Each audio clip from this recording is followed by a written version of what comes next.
السلام علیکم، امید ہے آپ خیریت سے ہوں گے اور آج میں آپ لوگوں کے سوالوں کا جواب دوں گا۔ کومنٹ سیکشن میں بہت زیادہ لوگوں نے سوال کیے ہوئے تھے تو ان کے سوال میں پڑھ کر ان کے جواب دوں گا۔ تو چلیے شروع کرتے ہیں۔ سوال ہے، کیا عورت مرد کا لباس پہن سکتی ہے؟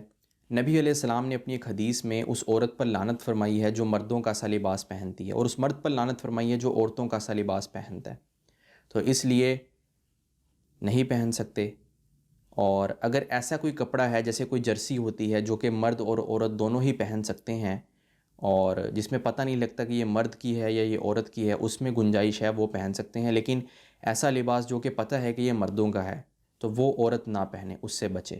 اگلا سوال ہے، زیر ناف بال کب اور کیسے کاٹیں؟ تھوڑی وضاحت کر دو۔ زیر ناف بال پہلے تو یہ سمجھ لیں کہ کیوں کاٹنے چاہیے۔ بغلوں کے اور زیر ناف بال جو ہیں جب یہ بڑھ جاتے ہیں تو اس کی وجہ سے، بڑھنے کی وجہ سے، جب انسان کی ان دونوں جگہوں پہ پسینہ آتا ہے تو بدبو پیدا ہوتی ہے، اور اس بدبو اور گندگی سے بچنے کے لیے اسلام ہمیں اس چیز کی ہدایت دیتا ہے کہ ہم یہاں کے بالوں کو صاف کریں تاکہ انسان صاف ستھرا رہے۔ اور اس کی مدت کتنی ہے، کب کاٹنے چاہیے؟ افضل تو یہی ہے کہ ہر ہفتے کاٹے جائیں۔ اگر کسی مجبوری کی وجہ سے تاخیر کرنی پڑ جائے، کچھ دن ڈیلے کرنا پڑ جائے تو کر سکتے ہیں، لیکن زیادہ سے زیادہ مدت 40 دن ہے۔ اگر 40 دن تک نہیں کاٹے گا تو پھر بعد میں گنہگار ہوگا۔ اور اب سوال ہوتا ہے کہ کیسے کاٹیں؟ بغلوں کے نیچے بال جو بڑے ہوئے ہیں آپ کاٹ لیں، آپ کو نظر آ جائیں گے۔ اسی طرح زیر ناف بال ناف کے نیچے سے شروع کریں، اگر ناف کے نیچے کچھ بال ہوں ان کو صاف کریں۔ پھر انسانی جو اگلا مخصوص حصہ ہے اس کے ارد گرد جتنے بھی بال بڑے ہوئے ہوں، کثرت سے ہوں، جہاں پر پسینہ آنے کی وجہ سے بدبو پیدا ہوتی ہو، تو وہ سارے بال آپ صاف کریں۔ اور اسی طرح آپ پچھلی شرمگاہ پہ بھی اگر کچھ بال ہوں تو ان کو بھی صاف کریں تاکہ استنجا کرنے میں کسی بھی قسم کی گندگی یا نجاست نہ پھنس سکے، کیونکہ کچھ مردوں کے بال ہوتے ہیں تو ان کو بھی وہ صاف کریں۔ تو یہ ہے زیر ناف بالوں کے کاٹنے کا طریقہ۔ اگلا سوال ہے، غسل کے فرائض کتنے ہیں اور غسل کے ذریعے پاک ہونے کا طریقہ بتائیں۔ غسل کئی وجوہات سے فرض ہو سکتا ہے انسان پر، جیسے بیوی سے ہم بستری کرتا ہے تو میاں بیوی دونوں پر غسل فرض ہو جاتا ہے۔ اگر احتلام ہو جائے تو غسل فرض ہو جاتا ہے۔ اسی طرح عورت جب حالت حیض سے فارغ ہوتی ہے تب بھی اس پر غسل فرض ہوتا ہے۔ حالت نفاس سے جب فارغ ہوتی ہے تب بھی اس پر غسل فرض ہوتا ہے۔ اگر مشت زنی کرے لڑکا تو تب بھی اس پر غسل فرض ہو جائے گا۔ اور بھی کچھ وجوہات ہیں غسل کے فرض ہونے کی۔ تو غسل کے 3 فرائض ہیں جو کہ آپ اپنے ذہن میں رکھیں۔ جب بھی آپ غسل کریں تو ان تینوں کو سر انجام دیں۔ پہلا یہ کہ ناک کی نرم ہڈی تک پانی پہنچائیں، دوسرا یہ کہ حلق تک پانی پہنچائیں اور غرارہ بھی کر لیں، اور تیسرا یہ کہ اپنے پورے جسم پر پانی اس طرح بہائیں کہ جسم کا کوئی بھی حصہ، کوئی بھی جزو اور کوئی بھی بال خشک نہ رہے، ہر چیز گیلی ہو جائے، یہاں تک کہ ناف کے اندر بھی آپ انگلی مار کر اس کو گیلا کریں، کانوں کے اندر بھی انگلی مار کر ان کو گیلا کریں، اور پاؤں کی جو انگلیاں ہیں ان کے درمیان بھی آپ خلال کریں تاکہ آپ کے جسم کا کوئی بھی حصہ خشک نہ رہے، تب آپ جا کر پاک ہوں گے۔ اور ایک صاحب کے بارے میں پتہ چلا کہ ان کی عمر 75 سال ہے اور ان کو غسل کے فرض نہیں پتہ تھے۔ تو یہ چیزیں ہمیں سیکھنی چاہیے، یہ غسل کے فرض اور جتنی بھی پاکی ناپاکی کی چیزیں ہیں یہ سب ہمیں سیکھنی چاہیے، یہ بھی ہمارے ایک دین کا حصہ ہیں۔ سوال ہے، کیا پیریڈ میں سورہ مزمل پڑھ سکتی ہوں؟ پلیز ٹیل، مجھے یاد ہے، حفظ ہے۔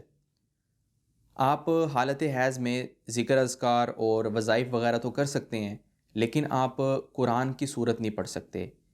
اگر آپ نے پڑھنی بھی ہے تو آپ کو الگ الگ الفاظ کر کے پڑھنی ہوگی، کیونکہ حالت حیض میں قرآن پڑھنا ممنوع ہے، اور قرآن کو ہاتھ لگانا بھی ممنوع ہے، اور انسان جیسے نماز نہیں پڑھ سکتا، روزہ نہیں رکھ سکتا، اسی طرح قرآن بھی نہیں پڑھے گا۔ تو اب الگ الگ لفظ کر کے کیسے پڑھنا ہے؟ ایسے جیسے کہ سورۃ فاتحہ ہے تو الحمد للہ رب العالمین الرحمن الرحیم، اس طرح الگ الگ الفاظ کر کے آپ اس کو پڑھ سکتے ہیں قرآن کو، لیکن آپ کوئی بھی صورت یعنی کہ ایک روانگی کے ساتھ نہیں پڑھ سکتے اگرچہ آپ کو یاد ہے۔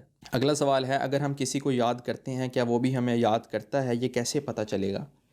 یہ آپ کو نہیں پتہ چل سکتا، آپ اس سے خود پوچھ لیں کہ آپ ہمیں یاد کرتے ہو یا نہیں کرتے۔ یہ انسان کو نہیں پتہ چل سکتا کہ اگلا بندہ اسے یاد کرتا ہے کہ نہیں۔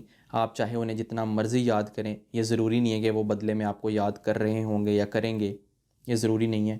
ہر انسان کی اپنی اپنی زندگی چل رہی ہوتی ہے، اس کے اندر اس کے اپنے خیالات ہوتے ہیں، تو اس کا پتہ بھی نہیں چل سکتا کہ اگر کوئی وظیفہ ہو، کوئی ایسا ہو، بس آپ ان سے خود ہی پوچھ سکتے ہیں کہ آپ مجھے یاد کرتے ہو یا نہیں کرتے، وہ آپ کو بتا دیں گے۔ اچھا، اگلا سوال ہے، سلام بھائی، ڈکار کا بار بار آنا بھی شیطانی چکر ہے، پلیز رپلائی۔ نہیں، ڈکار کا بار بار آنا شیطانی چکر نہیں ہے، ڈکار کوئی گیس کا پرابلم ہے، اس کی وجہ سے آپ کو بار بار آ رہے ہیں۔ آپ کوئی بھی ایسی چیز کھائیں جو ہاضمے کو درست کرے تو وہ ٹھیک ہو جائیں گے۔ لیکن ہاں، جمائی کے بارے میں آتا ہے، جب انسان جمائی لیتا ہے تو اگر وہ اپنے بائیں ہاتھ کی پشت منہ پہ نہ رکھے تو حدیث میں آتا ہے کہ شیطان اس کے منہ میں داخل ہوتا ہے اور پیشاب کرتا ہے۔ تو جب بھی ہم جمائی لیں تو پھر ہم اپنے بائیں ہاتھ کی پشت اپنے منہ کے اوپر رکھیں۔ سوال ہے، کیا واقعی زنا ایک قرض ہے؟ کہتے ہیں زنا اگر ہو جائے تو بہن، بیوی یا بیٹی ادا کرے گی۔ یہ ایک قول ہے جو کہ غالباً امام شافعی کا ہے، لیکن یہ کوئی بھی قرآن کی آیت نہیں ہے یا یہ حدیث رسول صلی اللہ علیہ وسلم نہیں ہے۔ اور زنا واقعی ایک بہت بڑا گناہ تو ہے، کبیرہ گناہ ہے اور ایک بہت بڑی بے حیائی ہے، لیکن جب ایک انسان زنا کرتا ہے تو اللہ تعالیٰ اس کی سزا اس کی بیٹی، بہن یا اس کی ماں کو یا اس کی بیوی کو نہیں دیں گے، کیونکہ جو کام وہ خود کر رہا ہے اس کی سزا اسے خود ہی ملے گی۔ ہاں، ایسا ہوتا ہے کہ جب ایک انسان زنا کرتا ہے اور وہ زانی مشہور ہو جاتا ہے تو اس کی بیٹی یہ سمجھتی ہے کہ میرے والد تو ہیں ہی ایسے زانی ہیں، اگر میں بھی یہ کر لوں گی تو کیا فرق پڑے گا۔ بیوی یہ سمجھتی ہے اس کے بھی اوروں کے ساتھ باہر بہت چکر ہیں، اگر میں کسی کے ساتھ چلا لوں گی تو پھر کیا ہے۔ اسی طرح بہن جو ہوگی وہ بھی یہی سوچے گی کہ میرا بھائی زانی ہے، زنا کرتا ہے، تو اگر میں کسی کے ساتھ زنا کر لوں گی تو کوئی پرابلم نہیں ہے۔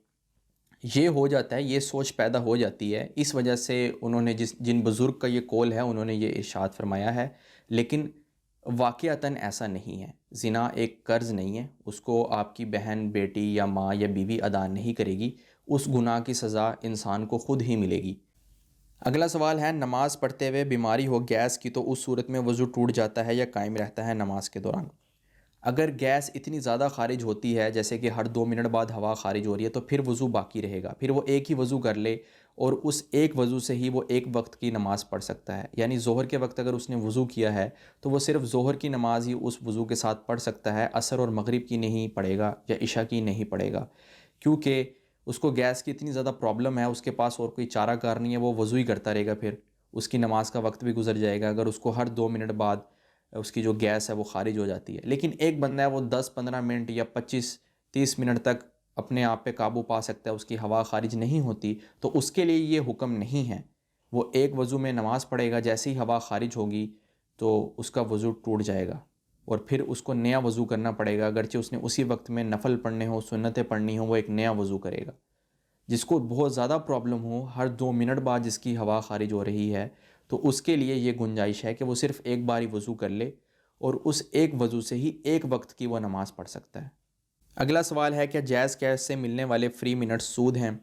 جائز کیش ہو، ایزی پیسہ ہو یا کوئی بھی سم کی کمپنی ہو جس میں آپ ایسے اکاؤنٹ کھول سکتے ہوں جس میں آپ پیسے رکھ سکتے ہوں، بھیج سکتے ہوں، اس سے بیلنس وغیرہ کر سکتے ہوں، تو اس کی چند صورتیں ہیں۔ ایک صورت جو ناجائز ہے وہ یہ ہے کہ اگر کمپنی والے آپ کو یہ کہتے ہیں کہ آپ ماہانہ 5,000 روپے رکھیں اپنے اکاؤنٹ میں یا 10,000 روپے رکھیں یا 20,000 روپے رکھیں تو اس پر ہم آپ کو کچھ فری ایم بیز دیں گے، کچھ فری منٹس دیں گے، کچھ پیسے دیں گے، تو وہ ناجائز ہے، کیونکہ اس کے اندر آپ قرض دینے والے بن جاتے ہیں اور کمپنی قرض لینے والی بن جاتی ہے، تو یہ ایک بینک انٹرسٹ والی صورت بن جاتی ہے جو کہ سود ہے۔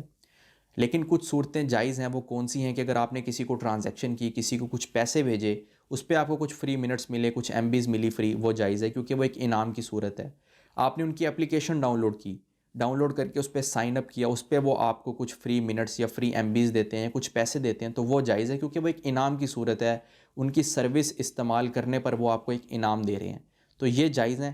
جو ناجائز ہے وہ میں نے آپ کو بتا دی ہے کہ جس کے اندر اگر آپ کچھ پیسے رکھتے ہیں 5,000 10,000، اس پر وہ آپ کو کچھ فری منٹس دیتے ہیں کہ آپ یہ مہینہ رکھیں، ہم آپ کو مہینہ رکھنے پر، یہ پیسے مہینہ رکھنے پر ہم آپ کو کچھ فری منٹس یا فری ایم بیز دیں گے، تو وہ ناجائز صورت ہے، وہ سود کی صورت ہے۔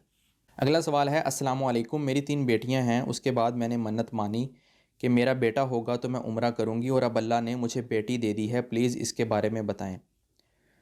تو اگر آپ کو اللہ تعالیٰ نے بیٹا نہیں دیا تو اب آپ پر عمرہ لازم نہیں ہے۔ ہاں، اگر اللہ تعالیٰ آپ کو بیٹا دے دیتے تو تب آپ پر لازم تھا کہ آپ عمرہ کریں، اور اب بیٹی دی ہے اس وجہ سے آپ پر لازم نہیں آیا، کیونکہ شرط نہیں پائی گئی تو مشروط بھی نہیں پایا جائے گا۔ اگر آپ لوگ چاہتے ہیں کہ میں آپ کے کسی سوال کا جواب دوں تو ابھی ویڈیو کے کمنٹ سیکشن میں جائیے اور اپنا سوال ٹائپ کیجئے، میں انشاءاللہ آپ کو اس کا جواب دینے کی پوری کوشش کروں گا۔ تو اب میں اجازت چاہتا ہوں اور انشاءاللہ میں آپ سے اگلی ویڈیو میں ملوں گا، تب تک اپنا خیال رکھیے گا۔ اللہ حافظ۔